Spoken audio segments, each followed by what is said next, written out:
fára, de úgy, hogy mintha majd mindjárt fölteszem a másik lábamat is egy pillanatra. Mint hogyha magasan lennél? Mint hogyha magasan lennék, tehát így alulról. A korábbi epizódban kicsit körbevezettelek titeket a Sun Island strandjain és partjain, de ezúttal kicsit jobban megismerkedhettek a sziget belsejével is. Most láthatjátok, hogy a partok mellett még mi mindent találunk itt. Közös használatú épületek és egyéb érdekességek is várnak, amivel itt tartózkodásunk során biztos, hogy találkozunk.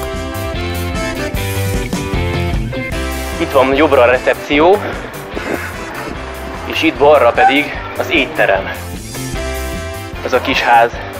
Ott van a svédasztalos reggeli, ebéd, vacsora minden nap. Itt most jobbra pedig, megint a recepciót látjátok, itt szokott lenni a megérkezés, a becsekkolás, amikor jönnek a vendégek. Ezért ott kell majd elhagynunk a szigetet.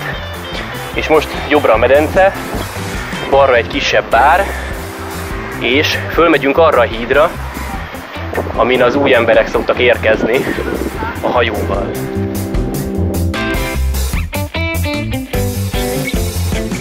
Mi is ugye onnan érkeztünk.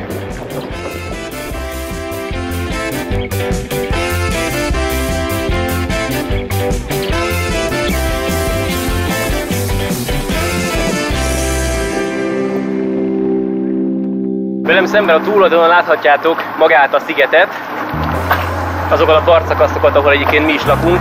Ez egy kicsit ott van balra, az erdőtől maguk a bungallók nem látszanak, viszont itt szemben még az a nagyobb épület, az a főbár, és előtte van a medence. Úgyhogy az a terület az, ami még innen látszik. A szigetre érkezőket itt kirakják a csónakból, tehát elsőként kipakolják a csomagjaikat, és így érkeznek meg gyakorlatilag a vendégek.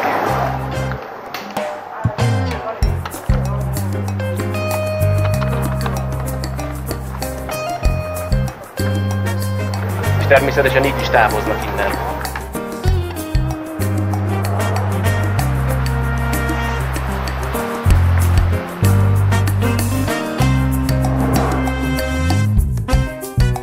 Visszatérve magára a szigetre, végig gyönyörűen rendben tartott köztereket látunk mindenfelé egzotikus növényekkel, lugasokkal, amiknek ráadásul sokszor további funkciókat is adtak. Például most nekem balra épp egy szabadtéri kosár és röplabdapályát láthattok a pálmafák tövében. Itt lehet sportolgatni, játszani. Tőlem jobbra egy nagyon szép parkosított részt láthattok, ami egy minigolfpálya. Tulajdonképpen egy minigolfpályát alakítottak itt ki rajta. Jó kis árnyékos területeken, de mégis szép zöld környezetben lehet minigolfozni egy kicsit. Ez a fajta megoldás már Sri Lankán a buddhistáknál is nagyon tetszett. Többfelé láttam ezt a megoldást itt Ázsiában, hogy konkrétan levélszirmokat, virágszirmokat raknak ilyen vízfelületekre. Hogyha lefelé néztek, láthatjátok is ez, hogy néz ki. Itt most ilyen egyforma szirmok lebegnek, de Sri Lankán például voltak olyan megoldások is, amikor konkrétan mintákat raktak ki, és mindig csodálkoztam, hogy bír ez így maradni, hogy a szél vagy valami nem fújja szét a leveleket, ezeket a szirmokat, de nagyon szépen néz ki szerintem. Az épületek között is akadnak különlegességek. Például ez a leginkább japán kertre hasonlító trópusi épület együttes, kis nyilászárók nélküli házakkal, köztük szökőkutas udvarokkal.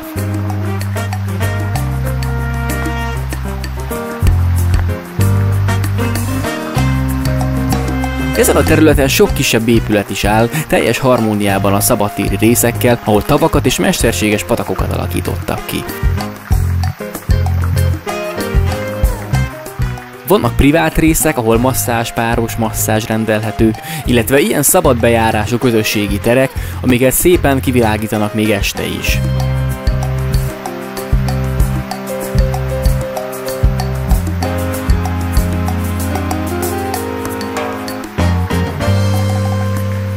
És a virágszirmokkal díszített kis kerti edények sem maradhatnak ki, itt épp egy mintás verziót is láthatunk. Nagyon érdekes megoldás itt a szigeten, hogy a kivágott fákat hogyan hasznosítják újra.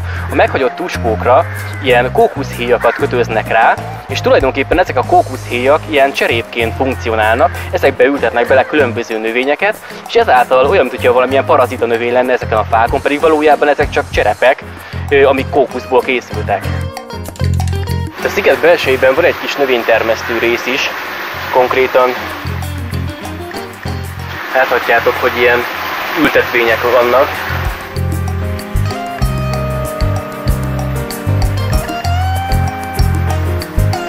Nagyon érdekes, hogy nem a földben termesztik ezeket a növényeket, hanem ezekben a műanyag csövekben.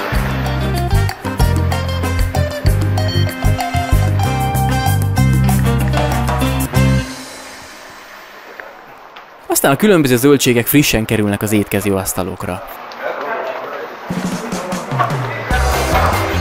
A hatalmas étteremben hosszasan sétálhatunk a svéd asztalos fogások között, mire nagy nehezen kiválasztjuk, mit is tegyünk a tányérunkra. Aztán egy kicsit nyugisabb részen kellemesen el is fogyaszthatunk mindent. A nagyobb étterem mellett a 10 órait, illetve a délutáni tea idején felszolgál szendvicseket a partmenti büfében fogyaszthatjuk el, akár kint a parton, akár kicsit beljebb egy panorámás asztalnál.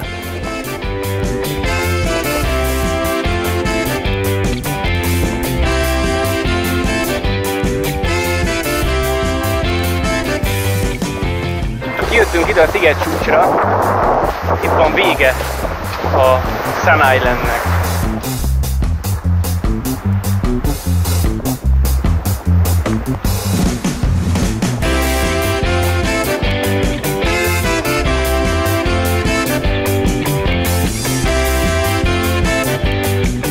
Nagyon érdekes látvány nyújt ez a kis földnyelv, aminek a végén 3 irányból is hullámzik az óceán. Csak egy nagyon keskeny homokos részt látunk a sziget irányában, körülöttünk szinte mindenhol végig csak víz van.